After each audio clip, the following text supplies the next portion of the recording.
Setelah kita baca di berita-berita dan juga berbagai media, kita lihat bahwa banyak sekali perusahaan-perusahaan startup yang saat ini sedang melakukan perampingan dan juga efisiensi, sehingga banyak karyawan yang juga kena PHK dan kena layoff ya. Dan apa yang terjadi? Banyaknya mereka mungkin saat ini tidak ada pekerjaan, atau mungkin mereka melakukan usaha, melakukan bisnis ya dan sebagainya mungkin.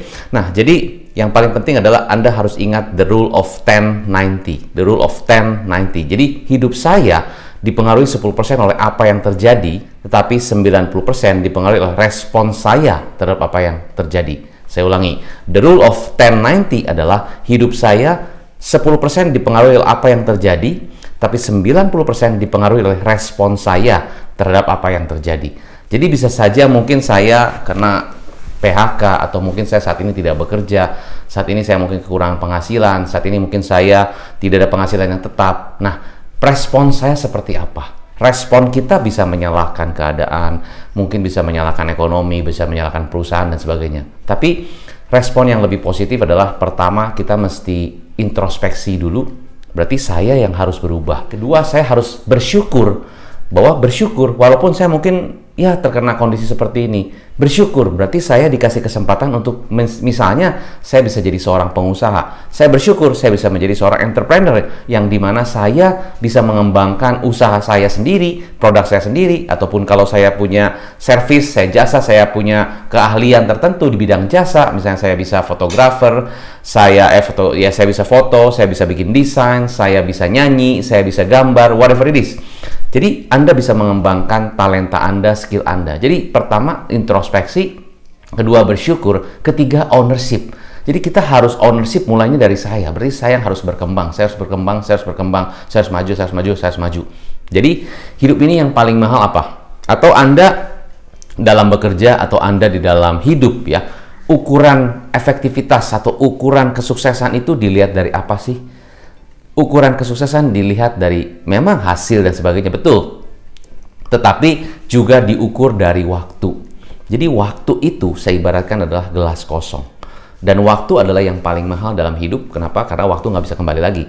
Ya, kalau kita punya uang, misalnya tiba-tiba kita mungkin kena masalah dan sebagainya, sehingga mungkin kita sampai bangkrut pun, bahkan sampai minjem dan sebagainya. Tapi kalau kita belajar, berusaha, pastinya kita bisa dapat uang kembali. Tapi kalau waktu, ya, momen itu tidak akan kembali lagi. Jadi waktu menurut saya mahal sekali. Berarti anggaplah ini adalah waktu Anda. Anggaplah waktu Anda adalah gelas kosong, ya kan?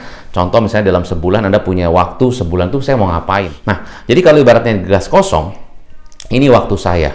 Dan kalau saya harus mengisi waktu saya, pasti saya harus mengisi waktu-waktu saya dengan hal-hal yang bermanfaat, yang berbobot, hal-hal yang punya dampak besar, hal-hal yang punya efek lebih berdampak dengan baik. Ya, contohnya apa? Contohnya kalau saya waktunya kosong, pertama-tama yang harus saya lakukan kalau saya punya usaha sendiri adalah marketing and branding. Jadi saya masukkan marketing and branding, itu menurut saya cukup besar, ya. Jadi ibaratnya di dalam gelas masukkan yang besar dulu, marketing and branding harus saya lakukan. Apa yang harus kita lakukan supaya bisa orang tahu tentang produk kita? Bikin awareness. Ya, mungkin kalau kita punya sosial media, bikin konten lebih banyak, itu kan? Kita bikin konten dengan variasi lebih banyak lagi, dengan kreativitas lebih besar lagi. Jadi kita lakukan itu, marketing and branding.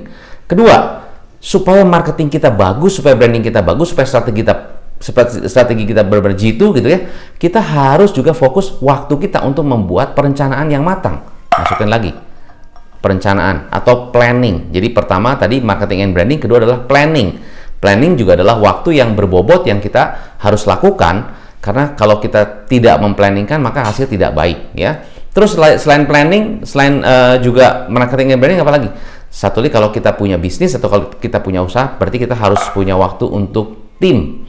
Jadi meeting dengan mereka ya, kita punya waktu rutin dengan mereka. Mungkin kita harus punya koordinasi meeting dengan tim kita. Bisa jadi. Jadi evaluasi itu adalah misalnya setiap minggu, evaluasi minggu lalu, melakukan planning untuk minggu depan, evaluasi. Jadi harus ada meeting dengan tim. Terus apalagi waktu kita yang berbobot dan besar, learning. Ya, learning itu juga bagus. Karena kalau kita belajar, kita pasti bisa mendapatkan sesuatu yang lebih lagi. Kita belajar boleh dari manapun ya. Anda bebas mau belajar dari baca buku, nonton YouTube, atau Anda ikut e-course, belajar dari e-course, Anda belajar dari tutorial, video, dari manapun, terserah. Anda networking, Anda ikut seminar, webinar, boleh. Pokoknya Anda waktunya untuk learning. ya, investasikan waktu Anda untuk belajar leher ke atas. Menurut saya, the more you learn, the more you earn. Oke, jadi yang pertama tadi marketing and branding, kedua adalah planning, ketiga meeting dengan tim, keempat adalah learning. Satu lagi yang paling penting adalah kalau menurut saya adalah pertama-tama kita juga harus, yang penting adalah kita melihat ataupun melakukan research ataupun kita langsung terjun lihat customer kita perilakunya seperti apa. The more you understand the customer behavior in your industry, ya lebih mudah kita menciptakan produk yang kita bisa tawarkan kepada mereka. Jadi menurut saya Anda juga harus alokasikan waktu untuk melihat, meresearch, mensurvey customer Anda itu seperti apa. Right? Jadi segelasnya sebenarnya sudah mulai penuh. Kalau ini bayangkan adalah 1 minggu waktu Anda. Jadi yang besar-besarnya udah masuk. Tinggal yang kecil-kecilnya apa? Yang rutinitas. Ya rutinitas adalah sesuatu yang dilakukan setiap hari mungkin. Ya mungkin apalagi setiap hari. Ya periksa email, cek laporan keuangan, terus mungkin cek stok barang, Anda telepon supplier, Anda mencek juga barang-barang yang mau expire, Anda lihat juga misalnya operation gimana, bagus apa enggak, terus Anda juga cek di biaya-biaya itu apakah biayanya besar apa enggak, Anda juga cek laporan-laporan untuk ke pajak gitu ya, terus Anda cek juga misalnya untuk planning, bagaimana planning tadi udah masuk, tapi Anda melihat juga mungkin evaluasi daily gitu ya, bagaimana cash flow dan sebagainya. Jadi Anda masukkan yang rutin.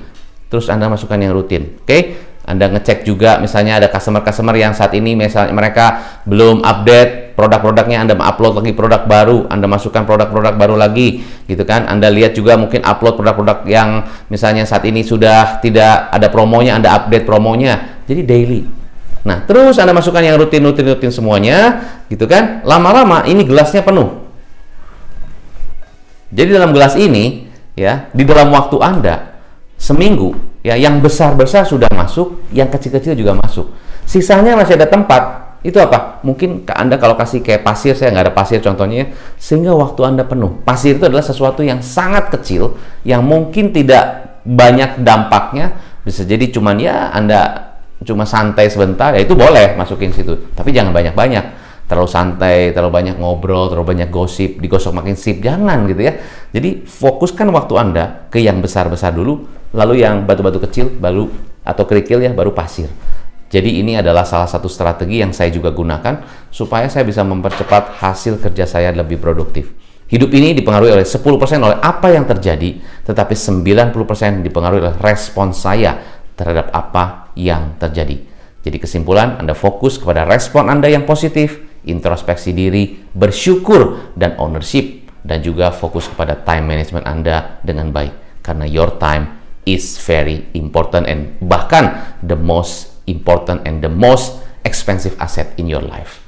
So, saya Hendra Hilman, sukses selalu, take care, dan salam pengusaha.